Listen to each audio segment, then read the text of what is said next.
ಏನಿದೆ ಅವರ ಭಾಷಣದ ವಿಶೇಷತೆ ಏನಂತ ಹೇಳ್ಬೋದಾ? ಯಾರು ಹೇಳ್ಬೋದು? ಮೇಡಮ್ ಹೇಳಿದ್ರು, ಉಪೇಂದ್ರ ಬಾಯಿ ಮೆಮೋರಿಯಲ್ ಕಾಲೇಜಿನ ವಿದ್ಯಾರ್ಥಿಗಳು ಇಡೀ ಜಿಲ್ಲೆಯಲ್ಲಿ ಅತ್ಯಂತ ಶ್ರೇಷ್ಠ ವಿದ್ಯಾರ್ಥಿಗಳು. ಏನು ಕೇಳಿದ್ರು ಕೂಡ ಹೇಳ್ತಾರೆ, ಏನು ಕೇಳಿದ್ರು ಎಸ್ ಎಸ್ ಅಂತ ಹೇಳ್ತಾರೆ. ಏನು ಕೇಳಿದ್ರು ಗೊತ್ತುಂಟು ಅವರಿಗೆ ಅಂತ. ನೀವು ಅದನ್ನು ಸುಳ್ಳು ಮಾಡ್ಬಾರ್ದು. ಈಗ ಹೇಳ್ಬೇಕು, ಯಾರು ಹೇಳ್ತೀವಿ? ಏನು ವಿಶೇಷತೆ ಇದೆ ಹೇಳ್ಬೋದಾ? ಇಲ್ಲ, ಗೊತ್ತಿಲ್ಲ.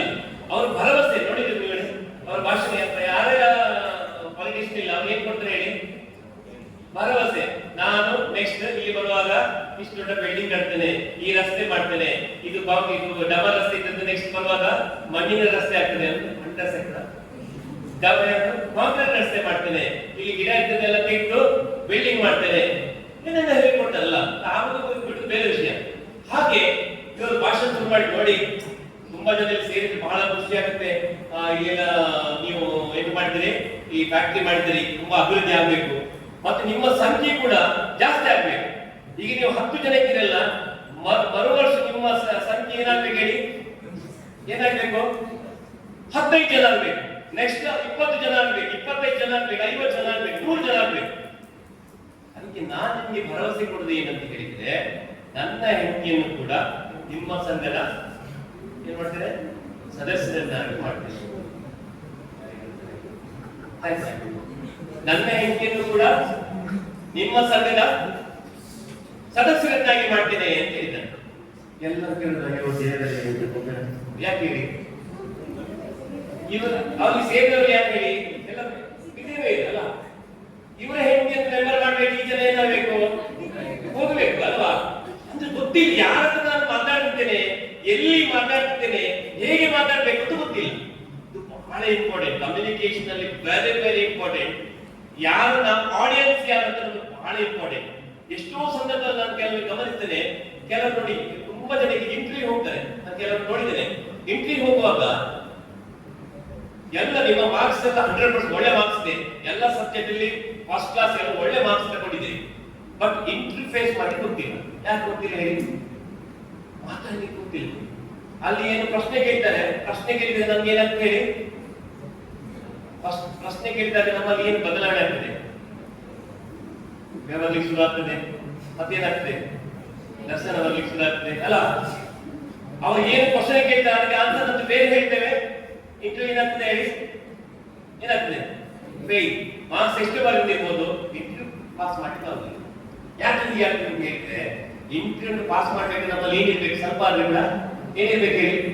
ಸ್ಕಿಲ್ ಇರ್ಬೇಕು, ಕಮ್ಯುನಿಕೇಶನ್. ನಾವು ಮಾತಾಡೋದು ಒಂದು ಸ್ವಲ್ಪ ಮಾತಾಡ್ಬೇಕು. ಈಗ ನೋಡಿ ಹೆಚ್ಚಿನ ಪರಿಸ್ಥಿತಿ ಹೇಗಾಗಿದೆ ಅಂತ ಹೇಳಿದ್ರೆ, ಈ ಮೊಬೈಲ್ ಬಂದ ನಂತರ ಮಾತನಾಡುವ ಸಂಖ್ಯೆ ತುಂಬಾ ಕಡಿಮೆ ಆಗಿದೆ. ಈ ಮನೆಗೆ ಯಾರು ಗೆಸ್ಟ್ ಬಂದ್ರೆ ಯಾರು ಮಾತಾಡೋದಿಲ್ಲ, ಎಲ್ಲ ಅವರವರಷ್ಟಕ್ಕೆ ಎಲ್ಲ ಮೊಬೈಲ್ ಅಲ್ಲಿ. ಮನೆಗೆ ಯಾರು ಬಂದು ಹೋದ್ರು ಕೂಡ ಅಂತ ಪರಿಸ್ಥಿತಿ ಆಗಿದೆ. ಯಾಕೆ? ಇವತ್ತು ಮೊಬೈಲ್ ಎಂಬ ಇದೆಯಲ್ಲ, ಈ ಪೆಟ್ಟಿಗೆ ಇದೆಯಲ್ಲ, ನಮ್ಮನ್ನೇ ಬಂಧನ ಮಾಡಿಬಿಟ್ಟಿದೆ. ಇಂಥ ಪರಿಸ್ಥಿತಿ ಆಗಬಾರ್ದು. ಅಂದ್ರೆ ನಾವು ಇದನ್ನು ಹೇಗೆ ಮಾತಾಡ್ಬೇಕು? ನಮ್ಮಲ್ಲಿ ಆ ಮಾತಾಡುವಂತ ಮುಖ್ಯವಾಗಿ ನಮ್ಮಲ್ಲಿ ಧೈರ್ಯ ಬರಬೇಕು, ಧೈರ್ಯ ಇರಬೇಕು. ನಮ್ಗೆ ಎಂತದೇ ಇರಲಿ ನಾನು ಫೇಸ್ ಮಾಡ್ತೇನೆ ಅಂತ ಒಂದು ಧೈರ್ಯ ಬೇಕು ನಮ್ಮಲ್ಲಿ. ಈಗ ನಿಮ್ಮಲ್ಲಿ ಒಂದು ಒಬ್ಬರು ಕರೀತಾರೆ, ನೀವು ಒಂದು ಸ್ವಾಗತ ಮಾಡ್ಬೇಕು ಅಂತ ಅವ್ರು ಮಾಡ್ತಾರೆ ಇವರು ಮಾಡ್ತಾರೆ ಅಂತ ಹೇಳಿದ್ರೆ, ಆಗ ನಾವು ಬೆಳೀಲಿಕ್ಕೆ ಸಾಧ್ಯ ಆಗುದಿಲ್ಲ. ಅವರು ಮಾಡ್ತಾರೆ, ಇವ್ರು ಮಾಡ್ತಾರೆ ಬೇರೆ, ನಾನು ಹೋಗಿ ಮಾಡ್ತೇನೆ ನೋಡುವ. ತಪ್ಪಾಗುದು ತೊಂದರೆ ಇಲ್ಲ, ನೋ ಪ್ರಾಬ್ಲಮ್. ಒಂದ್ಸಲ ತಪ್ಪಾಗ್ತದೆ, 2ನೇ ಸಲ ತಪ್ಪಾಗ್ತದೆ, 3ನೇ ಸಲ ತಪ್ಪಾಗ್ತದೆ, ನೆಕ್ಸ್ಟ್ ನೀವು ಕಲಿತೀರಿ. ಆಗ ನಿಮ್ಮಲ್ಲಿ ಬದಲಾವಣೆ ಆಯ್ತು. ನಾನು ಏನಾದ್ರೆ ಸರಿ ಮಾಡ್ಬೇಕು, ನೋಡಿ ನನ್ನ ಇಂಥ ತಪ್ಪಾಗಿದೆ, ಈ ರೀತಿ ಆಗಿದೆ, ಈ ರೀತಿ ಆಗಿದೆ ಕಲಿಲಿಕ್ಕೆ ಆಗ್ತದೆ. ನಾವಿಲ್ಲಿ ಬರದೇ ಇದ್ರೆ, ಆಗ ಹೇಳಿದಲ್ಲ ಲಾಟ್ರಿ ತಗೊಳ್ಳಿ ಪ್ರೈಸ್ ಬರ್ಲಿಕ್ಕೆ ಸಾಧ್ಯ ಉಂಟಾ? ಹಾಗೆ ನಾವು ಇಲ್ಲಿ ಬರ್ಬೇಕು, ಇಲ್ಲಿ ಬಂದು ಆ ಮಾತನಾಡಲಿಕ್ಕೆ ನಾವು ಕಲಿಬೇಕಾಗ್ತದೆ. ಇನ್ನು ಕಾನ್ಫಿಡೆನ್ಸ್ ಬೇಕು ನಮ್ಗೆ, ಬಹಳ ವೆರಿ ಇಂಪಾರ್ಟೆಂಟ್. ಕಮ್ಯುನಿಕೇಶನ್ ಕಾನ್ಫಿಡೆನ್ಸ್ ನಾನು ಹೇಳಿದಲ್ಲ. ಏನ್ ಕಾನ್ಫಿಡೆನ್ಸ್ ಅಂದ್ರೆ? ಕಾನ್ಫಿಡೆನ್ಸ್ ಅಂದ್ರೆ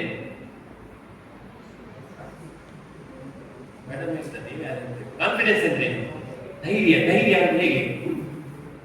ಹೋಗೋಗಿಲ್ಲ ಕಲ್ವರಲ್ಲಿ ಇಟ್ಕೊಂಡು ಹೋಗುದ ಧೈರ್ಯಕ್ಕೆ, ಅದೇ ಕಾನ್ಫಿಡೆನ್ಸ್. ಸಿಕ್ಕುಗಳ ಮಾನವನಿಗಳಿರ್ತದೆ ಹಾಗೆಲ್ಲ. ಕಾನ್ಫಿಡೆನ್ಸ್ ಅಂದ್ರೆ ಎಂತದ್ದೇ ಸನ್ನಿವೇಶದಲ್ಲಿ ನಾನು ಅದನ್ನು ಎದುರಿಸ್ತೇನೆ ಅಂತ ನಮ್ಮಲ್ಲಿ ಧೈರ್ಯ ಇರಬೇಕು. ಯಾರ ವ್ಯಕ್ತಿ ಬರಲಿ, ನಾಳೆ ದೇಶದ ಪ್ರಧಾನಮಂತ್ರಿಗಳು ಬರಲಿ, ಅವರ ಮಾತಾಡ್ಲಿಕ್ಕೆ ನಮಗೆ ಧೈರ್ಯ ಬೇಕು. ಕೆಲವರು ಯಾರು ದೊಡ್ಡ ವ್ಯಕ್ತಿಗಳು ಬಂದ್ರೆ ನಮಗೆ ಮಾತಾಡ್ಲಿಕ್ಕೆ ಆಗುದಿಲ್ಲ, ಶಬ್ದನೇ ಬರುದು. ಯಾಕೆ ಯಾಕೆ ಕಾನ್ಫಿಡೆನ್ಸ್ ಇಲ್ಲ. ಬಹಳ ಪ್ರಾಮುಖ್ಯವಾಗಿ self confidence very very important. ಇದು ಬರೀ ನಾನು ಕಮ್ಯುನಿಕೇಶನ್ ಬಗ್ಗೆ ಮಾತ್ರ ಅಲ್ಲ, ನಮ್ಮ ಜೀವನದಲ್ಲಿ ನಾವು ಸಕ್ಸಸ್ ಆಗ್ಬೇಕಾದ್ರೆ ಕೂಡ ವೆರಿ ಇಂಪಾರ್ಟೆಂಟ್ ಸೆಲ್ಫ್ ಕಾನ್ಫಿಡೆನ್ಸ್. ನಿಮ್ಮಲ್ಲಿ ಸೆಲ್ಫ್ ಕಾನ್ಫಿಡೆನ್ಸ್ ಇಲ್ಲ ಅಂತ ಆದ್ರೆ ಖಂಡಿತವಾಗಿ ನಾವು ಜೀವನದಲ್ಲಿ ಯಶಸ್ವಿ ಆಗ್ಲಿಕ್ಕೆ ಸಾಧ್ಯವೇ ಇಲ್ಲ. ನೋಡಿ, ನಿನ್ನೆ ನಮ್ಮ ಒಂದು ಕಾರ್ಯಕ್ರಮದಲ್ಲಿ ನಿಮ್ಮ ಕಾರ್ಯಕ್ರಮ ಇತ್ತು, ಹೋರಾಡಿ ಸೀತಾರಾಮ್ ಮಾಡಿದ ಒಂದು ಕಾವ್ಯ ಪ್ರಶಸ್ತಿ ಒಂದು ಕಾರ್ಯಕ್ರಮ ಇತ್ತು. ಆ ಕಾರ್ಯಕ್ರಮದಲ್ಲಿ ಗುರುರಾಜ್ ಸನಿಲ್ ಅಂತ ಒಬ್ಬ ವ್ಯಕ್ತಿ ಹಾವೇನೆ ಹೇಳ್ತಾನೆ, ನೋಡಿರ್ಬೋದು, ಹೇಳಿದ್ರಲ್ಲ, ಗುರುರಾಜ್ ಉರಗದಜ್ಞ. ಅವರನ್ನು ಸನ್ಮಾನ ಆಯ್ತು, ಅವರದ್ದು ಸಾಕ್ಷಿ ಚಿತ್ರದಲ್ಲಿ ಬಿಡುಗಡೆ. ಅವರು ಸುಮಾರು 10 ಪುಸ್ತಕಗಳನ್ನು ಬರೆದಿದ್ದಾರೆ. 10 ಪುಸ್ತಕ, 2 ಕಾದಂಬರಿ, 2 ಕಥಾ ಸಂಕಲನ ಇರ್ಬೋದು ಇದೆ, ಮತ್ತೊಂದು ಅವರ ಹಾವು ನಾವು ಮತ್ತು ನಾಗಬೀದಿಯೊಳಗಿನ ಅಂತ ಬೇರೆ ಬೇರೆ ಪುಸ್ತಕ, 10 ಪುಸ್ತಕಗಳನ್ನು ಬರೆದಿದ್ದಾರೆ. ಅವ್ರು ಕನ್ನಡ ಎಷ್ಟು ಗೊತ್ತಿದೆ ನಿಮಗೆ? ಎಷ್ಟನೇ ಕ್ಲಾಸ್ ಕಲ್ತಿರ್ಬೋದು? PG ಮಾಡಿರ್ಬೋದಾ, PhD ಮಾಡಿರ್ಬೋದಾ? 9ನೇ ಕ್ಲಾಸ್ ಅಂತ, ಓನ್ಲಿ 9th ಸ್ಟ್ಯಾಂಡರ್ಡ್. ಆದ್ರೆ ಅವರು ಬರೆದಂತ ಒಂದು ಪಾಠ, ಒಂದು ಇದೆಯಲ್ಲ, ಲೇಖನ ಇದೆಯಲ್ಲ, ಅದು ಒಂದು ಪದವಿ ತರಗತಿಯ ಪಾಠವಾಗಿದೆ. ಪದವಿ ತರಗತಿಯಲ್ಲಿ ಒಂದು ಇದರಲ್ಲಿ ಪಾಠ ಆಗಿತ್ತು, ಈಗ ನನಗೆ ಗೊತ್ತಿಲ್ಲ, ಆಗಿದೆ. ಅಂದ್ರೆ ನೋಡಿ, ಒಬ್ಬ ವ್ಯಕ್ತಿ ಹೇಗೆ ಬೇಕು ಸಾಧನೆ ಮಾಡಲಿಕ್ಕೆ ಸಾಧ್ಯ. ನಮ್ಮಲ್ಲಿ ಕಾನ್ಫಿಡೆನ್ಸ್ ಇದ್ರೆ ಖಂಡಿತ ನಾನು ಯಾಕೆ ಆಗುದಿಲ್ಲ, ನಾನು ಮಾಡ್ತೇನೆ, ನಾನು ಬರಿತೇನೆ, ನಾನು ಏನಾದ್ರೂ ಸಾಧನೆ ಮಾಡ್ತೇನೆ. ನಮ್ಮಲ್ಲಿ ಕಾನ್ಫಿಡೆನ್ಸ್ ಇರಬೇಕು. ಮತ್ತೆ ನಮ್ಮಲ್ಲಿ ಮಾತಾಡ್ಲಿಕ್ಕೆ ಆಗುದಿಲ್ಲ ಅಂತ ಹಿಂಜರಿಕೆ ಬೇಡ. ನೀವು ಪ್ರಯತ್ನ ಮಾಡಿ. ನೀವು ಹೇಗೆ ಪ್ರಯತ್ನ ಮಾಡ್ಬೋದು ಹೇಳಿ? ನಿಮ್ಮ ಮನೆಯಲ್ಲಿ ನೀವು ಪ್ರಯತ್ನ ಮಾಡ್ಬೋದು. ಸಣ್ಣ ಭಾಷಣ ನೀವೇ ರೆಡಿ ಮಾಡಿಕೊಂಡು ನಿಮ್ಮ ಮನೆಯಲ್ಲಿ ಪ್ರಯತ್ನ ಮಾಡ್ಬೋದು. ನಿಮ್ಮ ಕನ್ನಡಿ ದೊಡ್ಡ ಕನ್ನಡಿ ಇದ್ರೆ ಕನ್ನಡಿ ನಿಂತ್ಕೊಂಡು ಮಾತಾಡ್ಬೋದು. ಆದ್ರೆ ಒಂದು ಕಂಡೀಷನ್ ಏನಂತ ಹೇಳಿದ್ರೆ, ಬಾಗಿಲು ಹಾಕಿಕೊಂಡು ಮಾತಾಡ್ಬೋದು. ಯಾಕೆ ನಮ್ಮ ಹುಡುಗಿ ಶಾಲೆಗೆ ಹೋಗುವ ಕರೆಕ್ಟ್ ಕಾಲೇಜಿಗೆ ಹೋಗುವುದು, ಇವತ್ತು ಕಾಲೇಜಿಂದ ಬಂದದ್ದೇ ಏನೇನು ಮಾತಾಡ್ತಿದ್ದಾರೆ ಕಂಪ್ಲೇಂಟ್ ಆಗ್ತದೆ. ಹಾಗೆ ಆಗ್ತದೆ, ಹಾಗೆ ಮಾತಾಡ. ಅಂದ್ರೆ ಇನ್ನು ನಿಮ್ಮ ಫ್ರೆಂಡ್ಸ್ ಇರ್ತಾರೆ, 4-5 ಜನ ಫ್ರೆಂಡ್ಸ್ ಕೊಟ್ಟಿದ್ದೀವಿ, ಅವತ್ತು ಸೇರ್ಕೊಂಡು ಮಾತಾಡಿ. ಆದ್ರೆ ನಿಮ್ಮಲ್ಲಿ ಕಾನ್ಫಿಡೆನ್ಸ್ ಬೆಳೀತಾವ, ಈ ರೀತಿ ನಾನು ಮಾಡ್ಬೋದು, ಈ ರೀತಿ ಮಾತಾಡ್ಬೋದು. ಗೊತ್ತಾಯ್ತು ನಿಮಗೆ? ಹಾಗೆ ಮಾಡಿದ್ರೆ ನಿಮ್ಮಲ್ಲಿ ಕಮ್ಯುನಿಕೇಶನ್ ಬೆಳಲಿಕ್ಕೆ ಸಾಧ್ಯ ಇದೆ. ಇನ್ನೊಂದು ಬಹಳ ಪ್ರಾಮುಖ್ಯವಾಗಿ, ನಾವು ಎಂಥದೇ ಭಾಷಣ ಇರ್ಬೋದು, ಅಥವಾ ಒಂದು ಒಳ್ಳೆಯ ನಾವು ಕಮ್ಯುನಿಕೇಟರ್ ಆಗ್ಬೋದು, ಅಥವಾ ಒಂದು ಒಳ್ಳೆಯ ಸಾಹಿತ್ಯ ಆಗಿರ್ಬೋದು, ಕವಿ ಇರ್ಬೋದು, ದಿನಪತ್ರ ಇಲ್ಲಲ್ಲ, ಕವಿ ಇರ್ಬೋದು, ಏನ್ ಬೇಕಾದ್ರೂ ಮಾಡ್ಬೋದು. ಅದು ಬಹಳ ಪ್ರಾಮುಖ್ಯವಾಗಿ ನಮ್ಮಲ್ಲಿ ಒಂದು ಸ್ಕಿಲ್ ಇರ್ಬೇಕು. ಏನ್ ಸ್ಕಿಲ್ ಅಂತ ಹೇಳ್ಬೋದಾ? ಏನು ಸ್ಕಿಲ್ ಇರ್ಬೋದು, ಏನು ಸ್ಕಿಲ್ ಇರ್ಬೇಕು, ಬಹಳ ಪ್ರಾಮುಖ್ಯವಾಗಿ, ವೆರಿ ವೆರಿ ಇಂಪಾರ್ಟೆಂಟ್. ಏನ್ ಬೇಕಾದ್ರೆ ನಾವು ಮಾಡ್ಬೋದು. ಕವಿ ಆಗ್ಬೋದು, ಸಾಹಿತ್ಯ ಆಗ್ಬೋದು, ಅಥವಾ ಒಂದು ಒಳ್ಳೆ ಪತ್ರಕರ್ತ ಆಗಿರ್ಬೋದು, ಅಥವಾ ಒಳ್ಳೆ ಬಿಸ್ನೆಸ್ ಮ್ಯಾನ್ ಆಗ್ಬೋದು. ಏನ್ ಬೇಕಾದ್ರೆ ನಾವು ಸಾಧನೆ ಮಾಡೋದು. ಆದ್ರೆ ನಮ್ಮಲ್ಲಿ ಒಂದು ಮೇಜರ್ ಸ್ಕಿಲ್ ಬೇಕು. ಏನ್ ಸ್ಕಿಲ್ ಅಂತ ಹೇಳ್ಬೋದಾ? ಅದು ಹೌದು. ಅದಕ್ಕೆ ಮೊದಲು ಕಮ್ಯುನಿಕೇಶನ್ ಸ್ಕಿಲ್ ಬರ್ಬೇಕಾದ್ರೆ ಮೊದಲು ನಮ್ಮ ಹತ್ರ ಏನಿರ್ಬೇಕು? ಕಾನ್ಫಿಡೆನ್ಸ್ ಗಿಂತ ಮೊದಲು ನಮ್ಮ ಹತ್ರ ಏನಿರ್ಬೇಕು? ನೀವು ಸ್ವಲ್ಪ ಮಾತಾಡ್ಲಿ ಅಂತ ನಾನು ಹೇಳ್ತಾ ಇದ್ದೆ. ಏನಿರ್ಬೇಕು ಹೇಳಿ? ಲಿಸನಿಂಗ್ ಇರ್ಬೇಕು. ಆಕ್ಟಿವ್ ಲಿಸನಿಂಗ್ ಅಂತ ಹೇಳ್ತೇವೆ. ಒಬ್ಬ ಗುಡ್ ಕಮ್ಯುನಿಕೇಟರ್, ಒಬ್ಬ ಗುಡ್ ಲಿಸನರ್ ಆಗಿರ್ಬೇಕು. ನಾವು ಒಳ್ಳೆ ಭಾಷಣಕಾರ ಆಗ್ಬೇಕಾಗಿದ್ರೆ ಮೊದಲು ನಾನು ಒಬ್ಬ ಉತ್ತಮ ಕೇಳುಗನಾಗಬೇಕು. ನಮ್ಮ ಕಿವಿಯನ್ನು ಅವ್ರು ಏನು ಹೇಳ್ತಾರೆ ಅಂತ ಕೇಳುದು, ಸರಿಯಾಗಿ ಕೇಳಬೇಕು.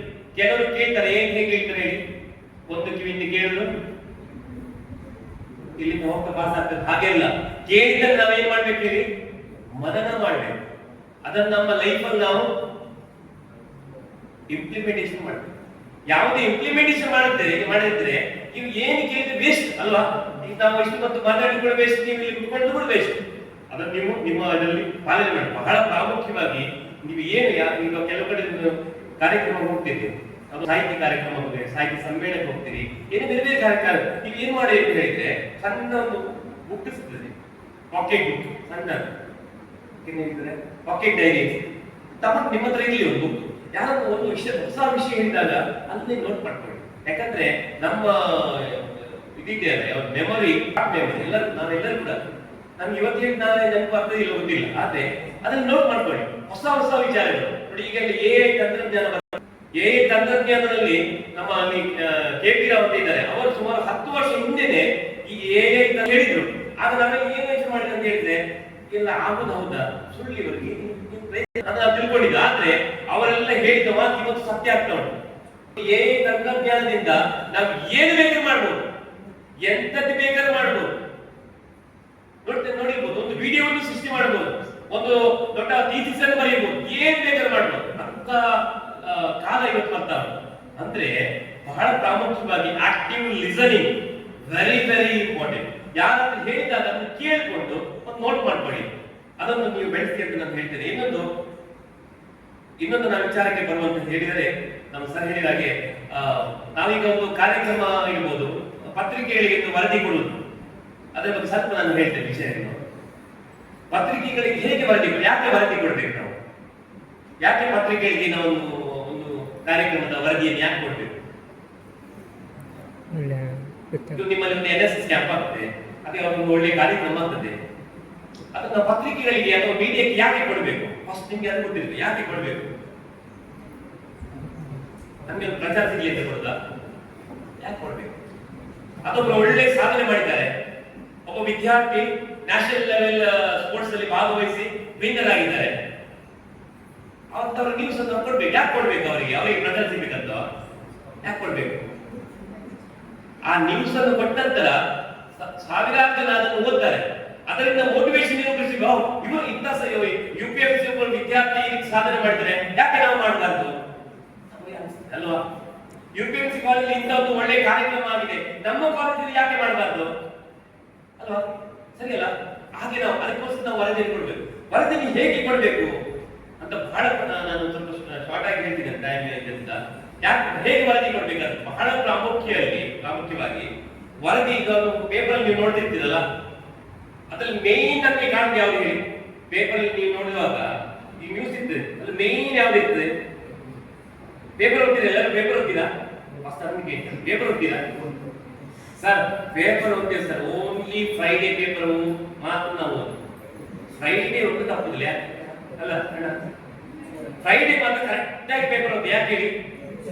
ಯಾವ ಫಿಲ್ಮ್ ಯಾವ ಪ್ಯಾಕೇಜ್ ಚೇಂಜ್ ಆಗಿರ್ಬೋದಲ್ಲ ಅಲ್ವಾ? ಅದಲ್ಲ, ದಿನ ಪೇಪರ್ ಓದ್ಬೇಕು.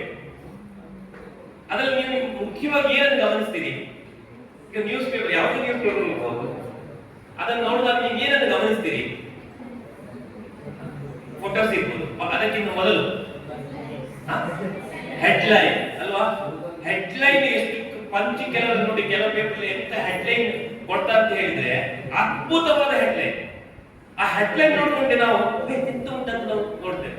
ನೋಡಿ ಇವತ್ತು ಎಂತದೇ ಮಾಧ್ಯಮಗಳಲ್ಲಿ ಬರ್ಬೋದು, ಇವತ್ತು ಪತ್ರಿಕಾ ಮಾಧ್ಯಮಕ್ಕೆ ಸಿಗುವಂತ ಮನ್ನಣೆ ಯಾವ ಮಾಧ್ಯಮಕ್ಕೆ ಸಿಗುದಿಲ್ಲ. ಉದಾಹರಣೆಗಾಗಿ ತುಂಬಾ ನಮ್ಮಲ್ಲಿ ಇದಿದೆ, ವಿಡಿಯೋ ಮಾಧ್ಯಮ ಇದೆ, ಯಾವುದು ದೃಶ್ಯ ಮಾಧ್ಯಮ ಇದೆ. ಎಷ್ಟೇ ದೃಶ್ಯ ಮಾಧ್ಯಮ ಆ ಕ್ಷಣದಲ್ಲಿ ನೋಡ್ತಾರೆ, ಮತ್ತೆ ಆಯ್ತದ ಮುಗೀತು. ಆದ್ರೆ ಪತ್ರಿಕಾ ಮಾಧ್ಯಮ ಹಾಗೆ ಇಲ್ಲ, ಅಟ್ಲೀಸ್ಟ್ ಒಂದು ದಿನ ಆದ್ರೂ ಅದ್ರಲ್ಲಿ ಇರ್ತದೆ ಅಲ್ವಾ? ಆ ಪೇಪರ್ ಸಂಗ್ರಹ ಮಾಡಲಿಕ್ಕೆ ಎಷ್ಟು ವರ್ಷಗಳ ಕಾಲ ಇರ್ಬೋದು. ಆದ್ರೆ ದೃಶ್ಯ ಮಾಧ್ಯಮದಲ್ಲಿ ನಮ್ಗೆ ಅದು ಅವಕಾಶ ಇಲ್ಲ. ನೋಡಿ ಎಂತದ ವಿಷಯ ಅಂತ ಹೇಳಿದ್ರೆ, ಈಗ ನೋಡಿ ಇಂಡಿಯಾ ಪಾಕಿಸ್ತಾನ ಮ್ಯಾಚ್ ಆಗ್ತದೆ. ಇಂಡಿಯಾ ಪಾಕಿಸ್ತಾನ ಮ್ಯಾಚ್ ಆಗುವಾಗ ತಂದೆ ಮತ್ತು ಮಗ ಇಬ್ರು ಇಂಡಿಯಾ ಪಾಕಿಸ್ತಾನ ಮ್ಯಾಚ್ ನೋಡಿದ್ದಾರೆ. ಅದ್ರಲ್ಲಿ ಆಕ್ಚುಲಿ ಲಾಸ್ಟ್ ಮೂಮೆಂಟ್ ಅಲ್ಲಿ ಇಂಡಿಯಾ ಸೋಲುವ ಹಂತದಲ್ಲಿ ಇತ್ತು. ಅಪ್ಪ ಹೇಳ್ತಾರೆ, ಇದು ಹೋಯ್ತು ಮ್ಯಾಚ್, ನಾನಿನ್ನ ಮಲಗ್ತೇನೆ ಅಂತ ಹೇಳಿ. ಇಲ್ಲ ಅಪ್ಪ, ಖಂಡಿತ ವಿನ್ ಆಗ್ತದೆ, ಏನಾದ್ರೂ ಮಾಡಿ ಮಿರಾಕಲ್ ಆಗ್ತದೆ ನೋಡಿ ಅಂತ ಹೇಳಿ. ಆಯ್ತು ನೋಡಿದ್ರು. ಅದು ಲಾಸ್ಟಿಗೆ ಏನಾದ್ರೂ ಮಾಡಿ ಇಂಥದ್ದು ಏನಾಯ್ತು, ಇಂಡಿಯಾ ವಿನ್ ಆಯ್ತು.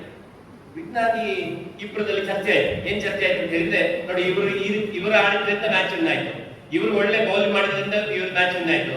ಹಾಗೆ ಇನ್ನೊಬ್ರು ಹೇಳ್ತಾರೆ, ಇಲ್ಲ ಅವ್ರು ಕ್ಯಾಚ್ ಬಿಟ್ಟರಿಂದ ಮ್ಯಾಚ್ ವಿನ್ ಆಯ್ತು, ಇವರು ಆಡಿದ್ರಿಂದ ಅಲ್ಲ, ಅವನು ಫಿಂಗರ್ ಕ್ಯಾಚ್ ಬಿಟ್ಟರಿಂದ ವಿನ್ ಆಯ್ತು. ಹಾಗೆಲ್ಲ ಅವ್ರು ಬೇಕು. ಹಾಗೆ ಇಬ್ರು ಮಾತಾಡಿಕೊಂಡ್ರು ಏನಂತ ಹೇಳಿದ್ರೆ, ನೀವೆಲ್ಲ ಸರಿ, ನೀನ್ ಹೇಳುದು ಸರಿ, ನಾನು ಹೇಳುದು ಸರಿ, ಆದ್ರೆ ನಾಳೆ ದಿನ ಪೇಪರ್ ಅಲ್ಲಿ ಏನ್ ಬರ್ತದೆ ಈ ವಿಷಯ ನೋಡುವ ಅಂತ ಹೇಳ್ತಾರೆ. ನೋಡಿ ಬೆಳಿಗ್ಗೆ ಪೇಪರ್ ಬಂದಾಗ ನೋಡಿ ಅಲ್ಲಿ ಏನ್ ಹೆಡ್ಡಿಂಗ್ ಕೊಟ್ಟಿದ್ದಾರೆ, ಏನ್ ಅದ್ರಲ್ಲಿ ವಿಶ್ಲೇಷಣೆ ಮಾಡಿದ್ದಾರೆ. ಅಂದ್ರೆ ನಾವು ಎಂತೆಂದೇ ದೃಶ್ಯ ಮಾಧ್ಯಮ ನೋಡ್ಲಿ, ಬಟ್ ಪತ್ರಿಕಾ ಮಾಧ್ಯಮಗಳಿಗೆ ಇರುವಂತಹ ಬೆಲೆ ಇವತ್ತಿಗೆ ಕೂಡ ಇದೆ ಅಲ್ವಾ? ಇದೇ ಇಲ್ವಾ? ಹಾಗಾಗಿ ನಮ್ಮ ಒಂದು ಪತ್ರಿಕೆಯಲ್ಲಿ ನಾವು ಒಂದು ಕಾರ್ಯಕ್ರಮದ ಬಗ್ಗೆ ನೀವೇ ನ್ಯೂಸ್ ಮಾಡ್ಬೋದು, ಇನ್ನೊಬ್ಬ ಯಾರು ಪತ್ರಕರ್ತರು ಬಂದು ಬರ್ಬೇಕಂತಿಲ್ಲ. ಅಥವಾ ಒಬ್ಬ ನೀವು ಪೇಪರ್ಗೆ ನ್ಯೂಸ್ ಕೊಡ್ಬೇಕಾದ್ರೆ ದುಡ್ಡು ಕೊಡ್ಬೇಕು ಕೂಡ ಇಲ್ಲ. ಎಷ್ಟೋ ಜನರಿಗೆ ಇದಿದೆ, ಪೇಪರ್ಗೆ ನಾವು ನ್ಯೂಸ್ ಕೊಡ್ಬೇಕಾದ್ರೆ ದುಡ್ಡು ಕೊಡ್ಬೇಕಂತ. ಖಂಡಿತವಾಗಿ ದುಡ್ಡು ಕೊಡ್ಲಿಕ್ಕಿಲ್ಲ. ಅಡ್ವರ್ಟೈಸ್ಮೆಂಟ್ ಮಾಡೋದ್ರೆ ಮಾತ್ರ ನೀವು ಅದಕ್ಕೆ ದುಡ್ಡು ಕೊಡ್ಲಿಕ್ಕೆ ಬಟ್ ನೀವು ನ್ಯೂಸ್ ಕೊಟ್ಟದಕ್ಕೆ ಯಾವುದೇ ರೀತಿಯ ಚಾರ್ಜ್ ಮಾಡುವುದಿಲ್ಲ ಆಯ್ತಾ. ಒಂದು ಫಸ್ಟಿಗೆ ನೀವು ಮಾಡಬೇಕಾದ ಒಂದು ನ್ಯೂಸ್ ಪಡೆದ ಹೆಡ್ಡಿಂಗ್, ಅದಕ್ಕೆ ಸೂಕ್ತವಾದ ಹೆಡ್ಡಿಂಗ್ ಕೊಡಬೇಕು. ಒಂದು ಸುಮಾರು ಒಂದು 2-3 ವರ್ಷ ಮುಂಚೆ 3 ವರ್ಷ ಅಲ್ಲ, ವಾಜಪೇಯಿ ನಿಮಗೆ 13 ದಿನದ ಒಂದು ಗವರ್ಮೆಂಟ್ ನೋಡಿದ್ರು. 13 ದಿನದಲ್ಲಿ ವಾಜಪೇಯಿ ಮಾಡಿದ್ರು ಏನಾಯ್ತು, ಅವ್ರು ರಾಜೀನಾಮೆ ಕೊಡ್ಬೇಕಾಯ್ತು, ನೋಡಿದ್ರಲ್ಲಿ ಕೊಡ್ಬೇಕಾಯ್ತು. ಯಾಕಂದ್ರೆ ಅವರಲ್ಲಿ ವಿಶ್ವಾಸ ಮತ ಸಾಬೀತು ಮಾಡಿದ್ದು ಅವರಿಗೆ ಆಗಲಿಲ್ಲ. ಅದಕ್ಕೊಂದು ಪೇಪರ್ ಅಲ್ಲಿ ಒಂದು ಹೆಡ್ಡಿಂಗ್ ಕೊಟ್ಟಿದೆ, ಎಂತ ಅದ್ಭುತವಾದ ಹೆಡ್ಡಿಂಗ್ ಅಂತ ಏನು ಕೊಟ್ಟಿದೆ ಅಂತ ಹೇಳಿದೆ, ಗದ್ದಾರ್ ಎಂದವಳು ಗದ್ದುಗೆಗೆ ದೇಶ ಕಟ್ಟಿದವ ಮೂಲೆಗೆ ಅಂತ. ಎಂತ ಅದ್ಭುತ ಹೆಡ್ಡಿಂಗ್. ಗದ್ದಾರ್ ಎಂದವಳು ಗದ್ದುಗೆಗೆ ದೇಶ ಕಟ್ಟಿದವ ಮೂಲೆಗೆ. ಬೇರೆ ವಿಷಯ ಗೊತ್ತು, ನಾನು ಪಾರ್ಟಿ ಬಗ್ಗೆ ಹೇಳಿಲ್ಲ, ಯಾವುದೇ ಪಕ್ಷದ ಬಗ್ಗೆ ಹೇಳಿಲ್ಲ, ಆ ಹೆಡ್ಡಿಂಗ್ ಹೇಗೆ ಕೊಟ್ಟಿದ್ದಾರೆ. ಆ ಹೆಡ್ಡಿಂಗ್ ನೋಡಿ ನಮಗೆ ಅದನ್ನು ಓದಬೇಕು. ಹಾಗೆ ಹೆಡ್ಡಿಂಗ್ ಇಂಪಾರ್ಟೆಂಟ್. ಬರೀ ಹೆಡ್ಡಿಂಗ್ ಕೊಟ್ಟರೆ ಸಾಕ, ಹೆಡ್ಡಿಂಗ್ ಕೊಟ್ಟರೆ ನ್ಯೂಸ್ ಕಳಿಸಿದ್ರೆ ಸಾಕ, ಏನಿರ್ಬೇಕು, ನೆಕ್ಸ್ಟ್ ಏನಿರ್ಬೇಕು,